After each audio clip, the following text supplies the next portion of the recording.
জয়পুরহাট পৌর বাজারের ভবনের অবস্থা জরাজীর্ণ। দেয়াল ও ছাদের পলেস্তারা খসে পড়েছে, অনেক বিম ফেটে গেছে। এতে ঝুঁকি নিয়ে ব্যবসা করছেন ক্ষুদ্র ও মাঝারি ব্যবসায়ীরা। তাদের দাবি, ইজারাদারদের মাধ্যমে পৌর প্রশাসন শুধু টাকা নেয়, কিন্তু বাজারের উন্নয়নের কোনো পদক্ষেপ নেয় না। মোয়াজ্জেম হোসেনের তথ্য ছবিতে প্রতিবেদন।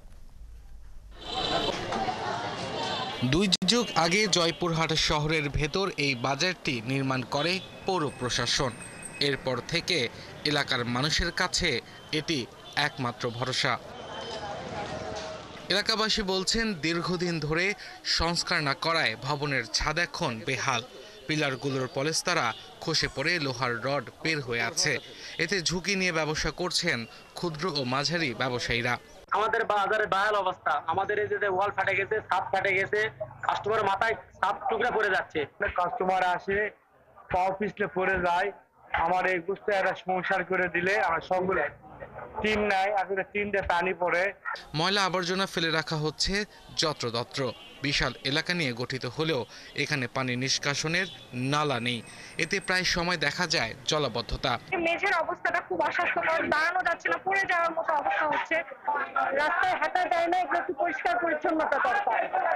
মানে মাছের পরিবেশটা অত ভালো না। ব্যবসায়ীদের দাবি, ইজারাদারের মাধ্যমে পৌর প্রশাসন শুধু টাকা নেয়, কিন্তু বাজারের উন্নয়নের কোনো পদক্ষেপ নেয় না।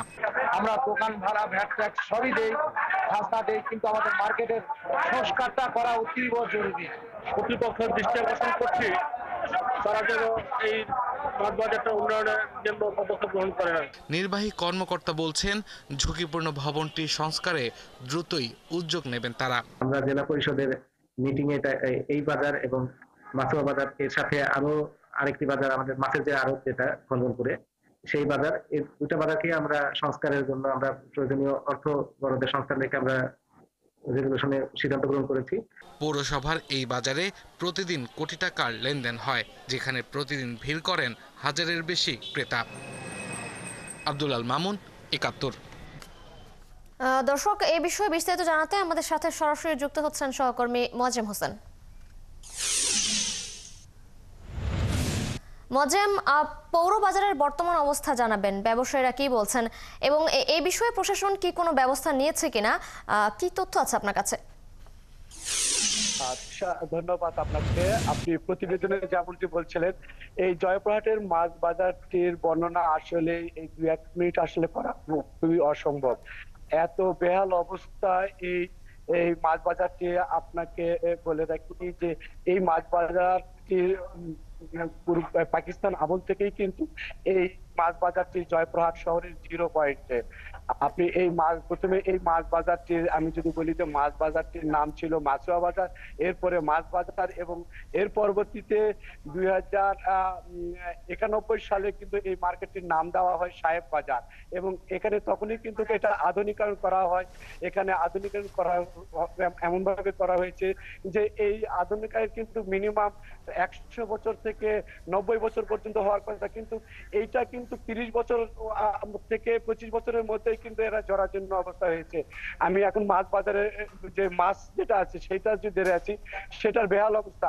এখানে এমন কোন ব্যবসায়ী এবং মাছ ক্রেতারা যখন কিনতে আসে, এমন ব্যক্তি নাই যে এই মাছ বাজারে মাছ কিনতে এসে বাসায় যে সেই কাপড়গুলো পরিষ্কার করতে হয় না, এমনই কাদা পানি, এখানে জরাজীর্ণ অবস্থা। আমি যদি এই মাছ বাজারের যদি চিত্র একটু বলে থাকি, যে এই মাছ বাজারটা কিন্তু শহরের মাঝখানে। এই মাছ বাজারের কিন্তু একেবারে স্বয়ং পৌরসভা রয়েছে, ভূমি অফিস রয়েছে, এখানে মসজিদ রয়েছে, এর চতুর্থ সাইড দিয়ে কিন্তু রয়েছে হলো মুদির দোকানগুলো, এবং এরপরে রয়েছে আপনার মুরগির শেড, মাছ শেড এবং মুরগির শেড। এই মুরগির শেডের ব্যাপারে যদি আমি আপনাকে বলে রাখি, যে মুরগির শেডে যে ঢুকলে 2 মিনিটের মধ্যে নিঃশ্বাস বন্ধ হয়ে মারা যাবে, এমনই দুর্গন্ধর মধ্যে এখানে মুরগি বেচা কিনা হচ্ছে, এবং ইঁদুরের যে খাল করে ফ্লোর গুলো নষ্ট করে দিয়েছে। আর মাছ বাজারের কথা তো আপনাকে বললাম, মাছ বাজারে এত কাদা পানির মধ্যে এবং ড্রেনেজ ব্যবস্থা না থাকার কারণে দুর্গন্ধ এবং অস্বাস্থ্যকর পরিবেশে কিন্তু এখানকার মাছ ব্যবসায়ীরা মাছ ব্যবসা করছে এবং ক্রেতারা কিন্তু মাছ কিনতেছে। আপনাকে আরেকটু বিষয় জানা রাখি, এই যে কিছুদিন আগে কিন্তু আমরা এই মাছ বাজারটা এত দুর্গন্ধ এবং হওয়ার কারণে কিন্তু আমাদের যে শহরে যে রাস্তা, মেন রাস্তা রয়েছে, এখানে কিন্তু মাছ বাজারের ব্যবসায়ীরা কিন্তু মাছ বিক্রি করতেছিল, কিন্তু এখানে যানজট, মাছ বিক্রি করার কারণে যানজটের সৃষ্টি হওয়ার কারণেই কিন্তু এই মাছ বাজারে বৈষম্য ছাত্র আন্দোলনের পরে কিন্তু তাদের এই মাছ বাজারকে কিন্তু বাধ্য করে এই অপরিষ্কার। মোয়াজ্জেম, আপনি সঙ্গেই থাকুন। আপনি জানাচ্ছিলেন জয়পুরহাট থেকে পৌর বাজারের ভবনের জরাজীর্ণ অবস্থা।